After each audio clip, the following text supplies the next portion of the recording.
बाबा मारदा भी होंदा कोई गल नहीं। मेरी तो वीडियो बना रहा था।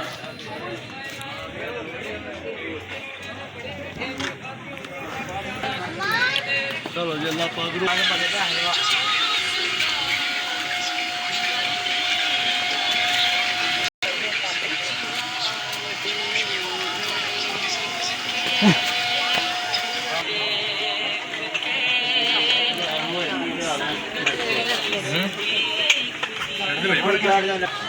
आहो दबा के जो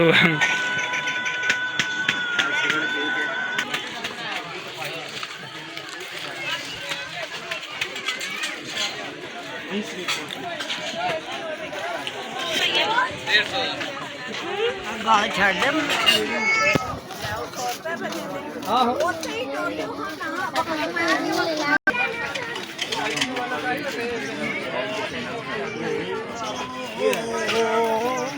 नहीं आयो